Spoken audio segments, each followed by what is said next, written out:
Welcome to Spirit, Purpose, and Energy. I'm JJ Flizanes, your host. Today's show is The Hidden Meaning in Your Dreams. It's a great show. Kelly Sullivan Walden is awesome. I love her. You'll be hearing from her again. She endorsed my new book. She's amazing, and I love her. And I know you're going to enjoy today's show. Today's show, The Hidden Meaning in Your Dreams. I'm very excited about our guest today. We have with us Kelly Sullivan Walden. Best-selling author and dream therapist, Kelly Sullivan Walden is on a mission to awaken the world to the power of dreams. She is the author of 8 books, including I Had the Strangest Dream, It's All in Your Dreams, Dream Oracle Cards, and the upcoming Chicken Soup for the Soul, Dreams and Premonitions, which I believe is out now. She's reached millions of people with her inspiring message on national talk shows such as Dr. Oz, Ricky Lake, Bethany, The Real, and Hallmark Home and Family Show. And we are lucky to have her with us today on the Fit to Love podcast show. Welcome, Kelly. Thank you so much, JJ. It's such a pleasure to be with you. I'm excited to talk about the hidden meaning in your dreams. I know so many people are interested. I'm interested, obviously, in what our dreams mean. And before we get started into this topic, can you tell us a little bit more about how you got started in this kind of work? I have been interested in dreams since I was very, very young. I think all of us as kids remember, a lot of times I talk to people and they say, oh, when I was a little kid, I remember dreaming. And then as an adult, it's kind of waned off. I had a special relationship with my younger sister. I have 4 sisters, but my sister Shannon, who's closest to me in age, a year and a half younger, we shared a bedroom and we often actually shared dreams and dreamscapes. And I didn't think it was strange growing up. It just was this fun kind of game that we would play. We couldn't wait to share dreams over breakfast in the morning. And it would turn out that we would know some of the same people in our dreams that didn't exist in waking reality.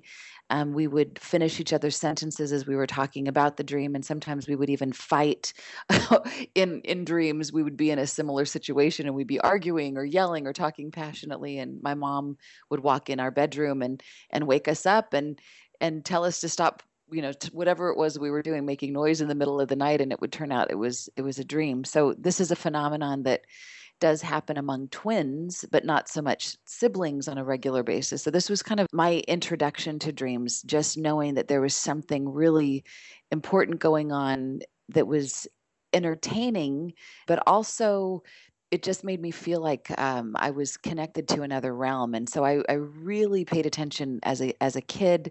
I kind of waned off of dreams in my 20s as I became much more externally focused. I explored the realm of acting during my 20s. I did a lot of different parts and, was like the Hollywood chick during that time. And I couldn't care at all about dreams then because nothing internal really mattered to me.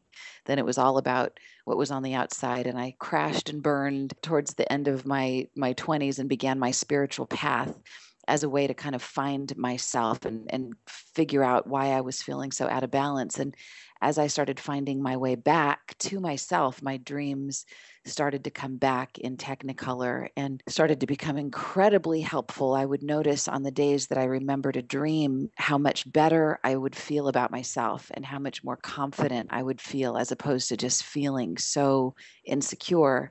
I became a certified clinical hypnotherapist almost 20 years ago. And as a hypnotherapist, your entire focus is really on the subconscious mind, which is where our dreams come from. So my dreams and then learning about clients' dreams started to become a real focal point for me.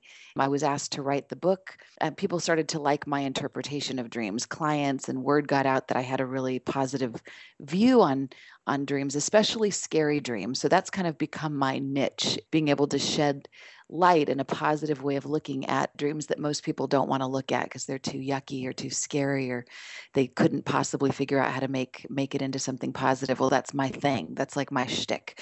I'm really, really good at that. So I got the attention of a publisher who asked if I would write the Dreamer's Dictionary for the 21st Century. It was Warner Books. It was my first book deal. It was huge for me. And then in writing that book and then subsequently promoting that book, I started to kind of go back at media, but this time as myself. Instead of being an actress that was playing somebody else, I was playing the role of myself and getting to talk about matters of the heart and soul and spirit and I feel like it's brought together all parts of my personality and my psyche and my spirit. And now that's basically what I do 24/7, 365. It's dreams, it's dream therapy, it's helping people to get excited about their dreams and learn from the wisdom of their own dreams that could tremendously help them enhance every single aspect of their life, to from their fitness to their relationships to their spiritual life, even saving their life in some cases. So, as a clinical hypnotherapist, I have to ask, did you study dreams? Was that part of the curriculum? I understand the subconscious is, of course, but did anybody specifically focus on dreams? Yeah, thank God. This I went to a school called the Hypnosis Motivation Institute. It's a very well-renowned school for hypnotherapy in Los Angeles, and they did a whole module on dreams and dream interpretation and how to work with clients in their dreams, and that was incredibly fascinating. So that was the first time that I started to look at dreams beyond just being something that I personally did for myself. I started to see how they could help other people and how they did help other people and how to work with them. And then I started studying. I had always been a fan of Carl Jung. And for anyone who doesn't know who he is, the late great father of psychotherapy. He came after Freud, and he brought in a much more spiritual, balanced perspective on dreams and a much more mystical point of view about dreams and the subconscious and the psyche. I started to study him again, and then I began to do my own deeper exploration of dreams with my own self study. And then I started to find people like Robert Moss, for example. Some people that are really into dreams know who he is. He's written a number of books on dreams, and he started to kind of informally mentor me.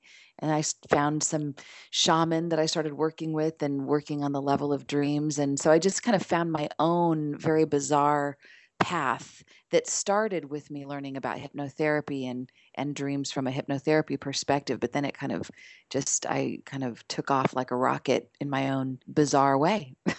And I'm sure that's exactly, obviously, you're in the exact right place that you need to be utilizing all the skill sets and specialties that you innately have being born onto this planet at this time, right? I just had never heard of in hypnotherapy, because I know a lot of hypnotherapists. I've never heard them talk about dreams. So I think it's really fascinating to now know that some schools do sort of touch upon it, just like in a lot of medical physicians training, they get like a semester or a class in nutrition, but they don't get to be experts in nutrition. Right. And so any study past that, if you become more of an expert, there's a lot more education and exploration and that you do as a physician to learn more, because you're touching on it. So I just was curious about the hypnotherapy. Yeah. Now, I have to ask, is there a meaning for people that don't remember their dreams or are not aware of them when they wake up? It just means if you're not somebody who remembers your dreams regularly, it means that you're very normal. It means that you're kind of like the average person. That it's not easy to remember dreams. Most people don't.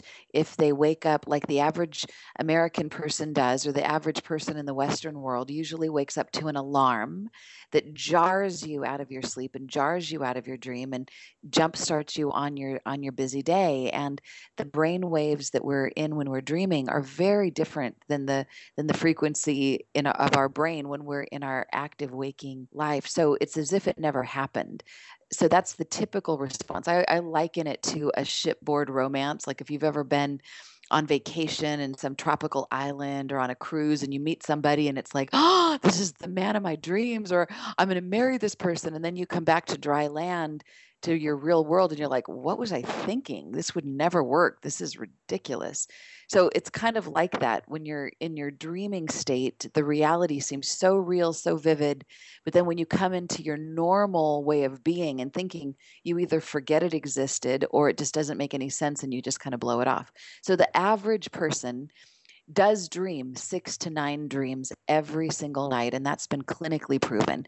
But most people, unless they go out of their way to remember a dream, will not remember their dreams. Sometimes they'll get a freebie. Almost everybody I've talked to will remember at least one dream or a couple of dreams that just were so vivid that they hunted them down. They didn't have to work at all to get the dream.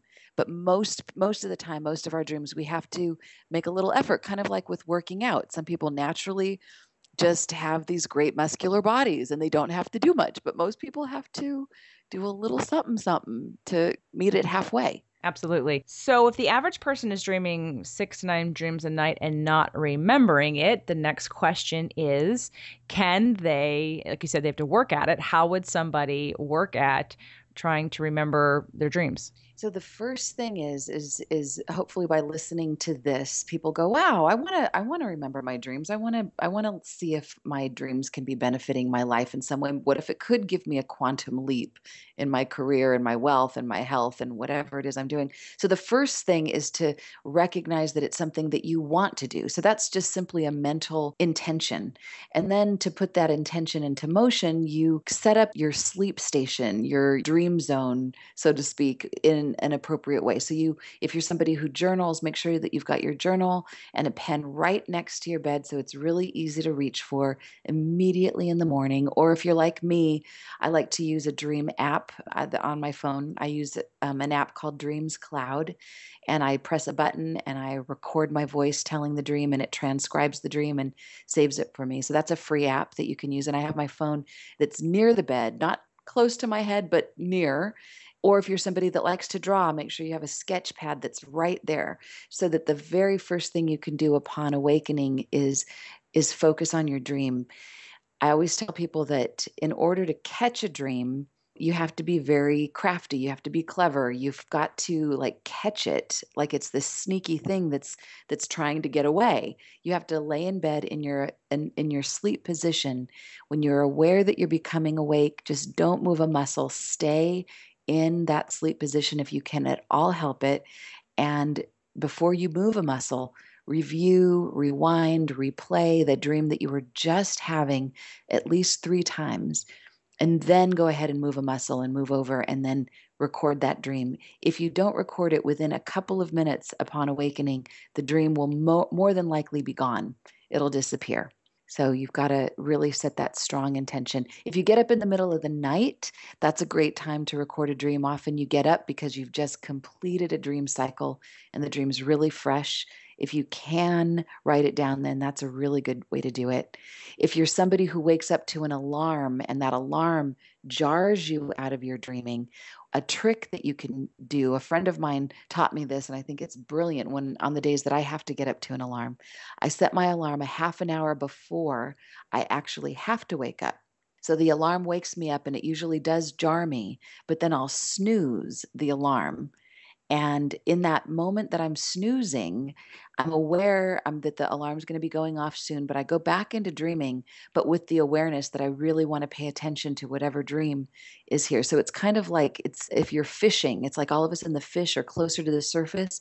You can kind of see them from the boat, so you can reach over and grab them a little bit more easily during that in between snooze period. Okay, those are great. Now, Kelly, I have to ask because we've done so many shows in season one that had to do with energetic components, emotional components, psychological. Let's talk about electromagnetic frequencies. Do those impede our ability to dream or remember our dreams? Oh, I'm sure they do. This isn't my area of expertise, but I know that there's something that happens. I was just being interviewed by Lynn Andrews, who is the author of the Medicine Woman series, and she was just in Peru, sleeping out on the ground, and she was talking about how much easier it is to dream vividly when there isn't all that interference. So I think it just stands to reason that the closer we are to nature, the less interference we have, the more powerful our dreams will be, the less hard they have to work to get our attention. It doesn't mean that we're not dreaming. I mean, people dream inside laboratories with probes on their head, and with completely wired up, and they do dream experiments. So it's possible to dream, and it's possible to dream big and good in spite of the EMFs. I think we just have to make the best of what we've got. I mean, there's blessings from all this technology, and it can get in the way. But I'd say experiment. Some people dream better in different environments. Like you could try keeping your cell phone away from your bedroom, like stick it in a room outside so you can easily find it without having to fumble for it, but it's not right there next to your head. Unplug, devices that might be plugged in right near where you're sleeping. Get back to nature as often as possible. And on vacations, that's if people don't dream or don't remember their dreams in their regular day-to-day environment, then at least pay attention when you're on vacation. If you're in Hawaii, if you're, out in a tropical island and you do have the luxury of being surrounded by nature, experiment with how you can catch your dreams then and how vivid they are during those times. And that's probably the best I can say to this. I'm really not an expert of anything else that has to do with the EMFs. I just know that it is an issue and it definitely plays a role. Well, it affects us on so many levels Yeah. Yeah. health-wise. And I would think, and I know a lot of clairvoyants and intuitives that get headaches when they're around too much technology. So I just imagine that would somehow affect our frequencies. Yeah. And like you said, if somebody, I'm just trying to give people ideas if there's someone listening to the show and they go, boy, I don't dream, but I'd like to know, or I don't think I dream because I don't remember them, but I'd like to try. Yeah. Maybe this is another thing they can try. Right. And I think it's not, that there's a whole kind of funny thing that says that we sleep in order to dream. So we're dreaming no matter what. People dream in a war zone. People dream no matter where they're at. The only time people don't remember, I mean, that really clinically are not dreaming is if they've been so subdued with medication that their brain waves are operating so low that they really are not having they're not dreaming in the normal way. But the average person that is at all sane is dreaming. There was a study that was done years and years ago about where they deprived people of their REM state. That's the rapid eye movement state when we do very vivid dreaming. And every time the rapid eye movement cycle would happen, and it cycles between 3 to 6 times a night, depending on how many hours you sleep, they would wake up the participants in this dream study just as they were starting to have those vivid dreams. So they never got to have their real, true, yummy, juicy dreaming. And within 3 to 5 days, most of the participants started to show psychotic tendencies. They started hallucinating.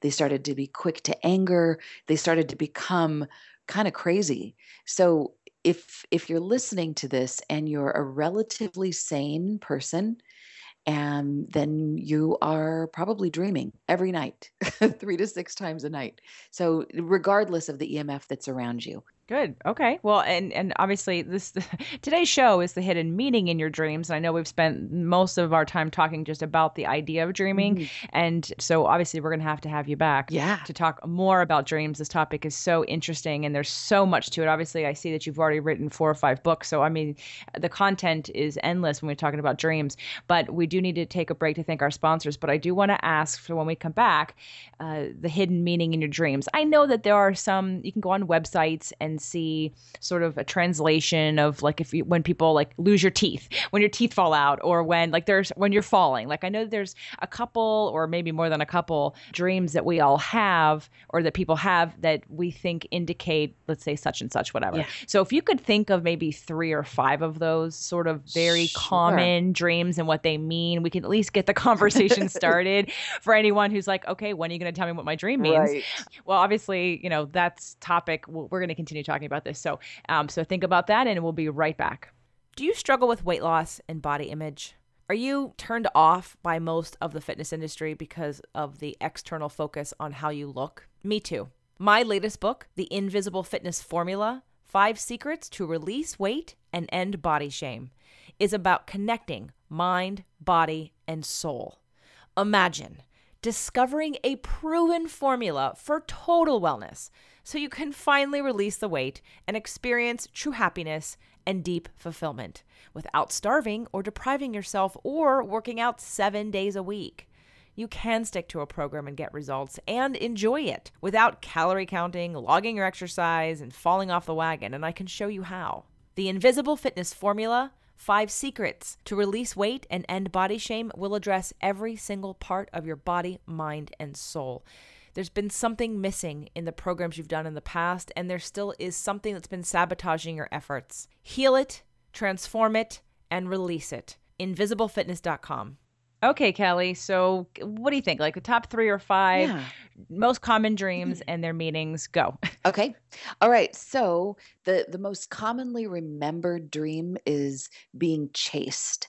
And my interpretation of this is that we are running from aspects of ourselves. Everyone in the dream is you. So if you're being chased by someone, consider that it's an aspect of yourself, perhaps a shadow aspect that you've denied, that you don't like, that you don't want to admit that you could possibly have within you. It's an aspect of yourself that is hunting you down so that you will eventually turn and embrace it as a part of the whole being that is you. And it's usually a blessing in disguise if you can do that.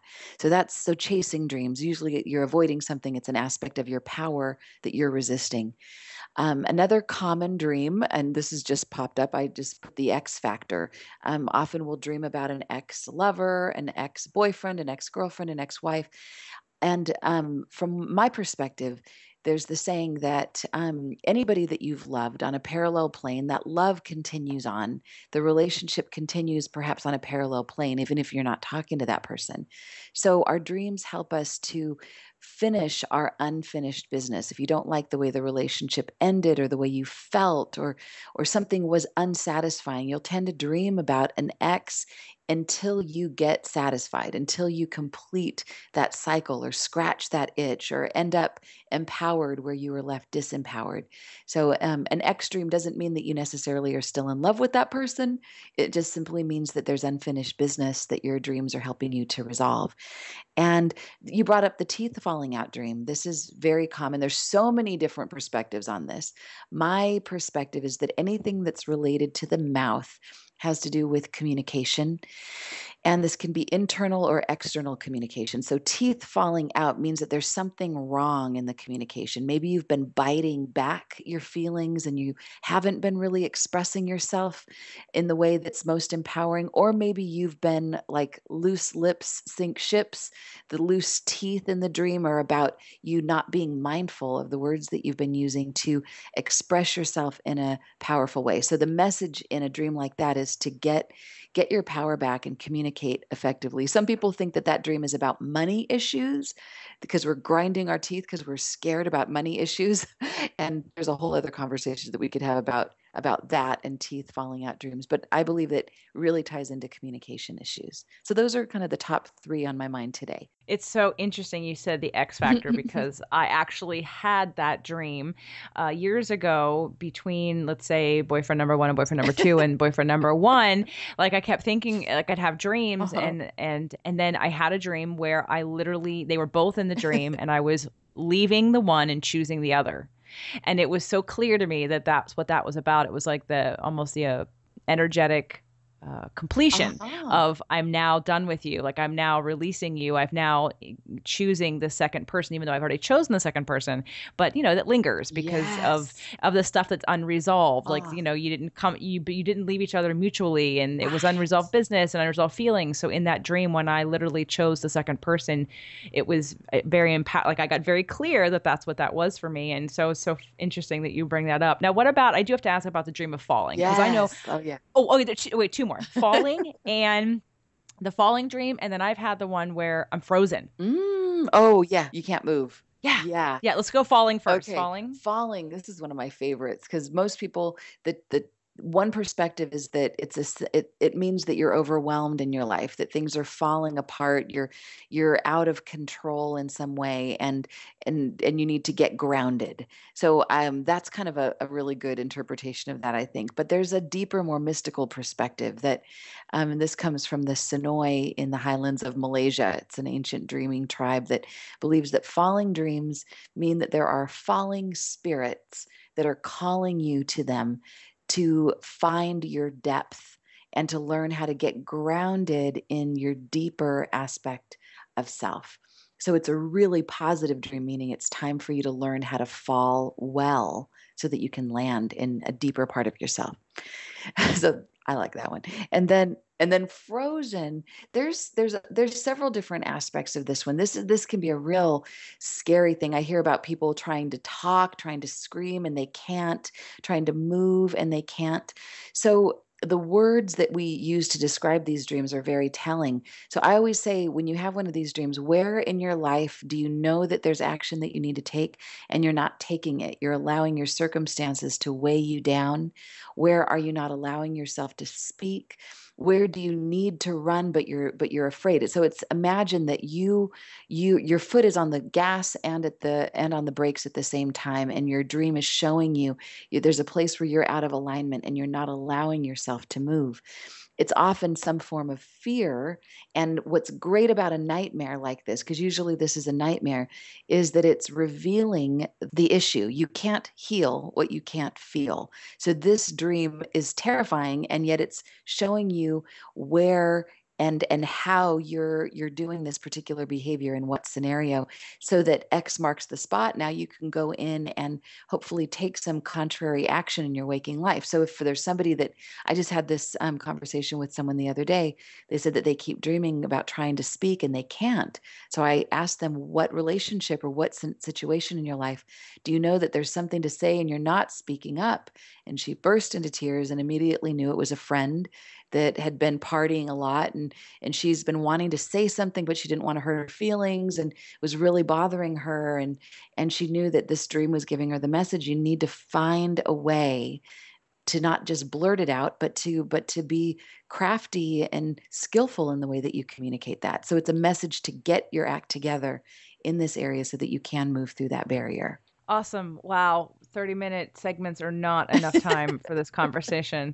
So, so with that said, we are absolutely having Kelly back for another show. So please stay tuned so that you'll see her again on a Freedom Friday. Kelly, tell us how we can, do you work with people privately? Do you do groups? I know you have books. So tell us how we can work with you or find you. The best way to work with me is through dreamlifecoachtraining.com. This is a program that I'm really excited about. I've put everything I know about dreams and how to live your dream life, and that the intersection between both of those things, into Dream Life Coach Training. You can get a free inquiry call. It's a free 15-minute call with me or one of my associates.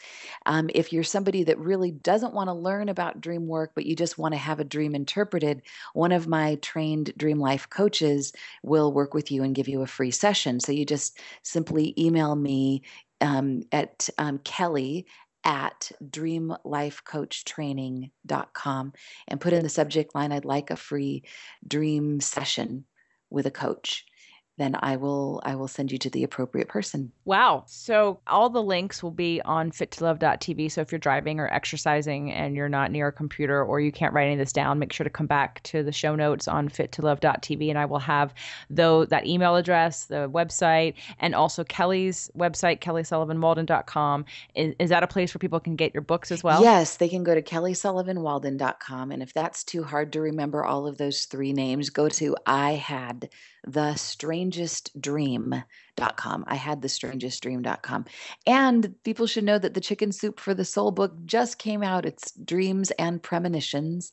And there's 101 stories to inspire you about incredible dreams and premonitions and how you can remember yours and have those experiences yourself. Kelly, thank you. I'm so excited to have you back for another episode. And today has just been the tip of the iceberg. This is so interesting. And I hope everybody checks out Kelly's books and the Dream Life Coaching Training. And I had thestrangestdream.com, because I'm sure everybody out there has some kind of dream or nightmare, because we didn't even talk about nightmares yet. And I want to know more about nightmares. So stay tuned. We're going to have Kelly back. Thank you so much, Kelly, for today. You are so welcome. Such a pleasure, JJ. Thanks for having me.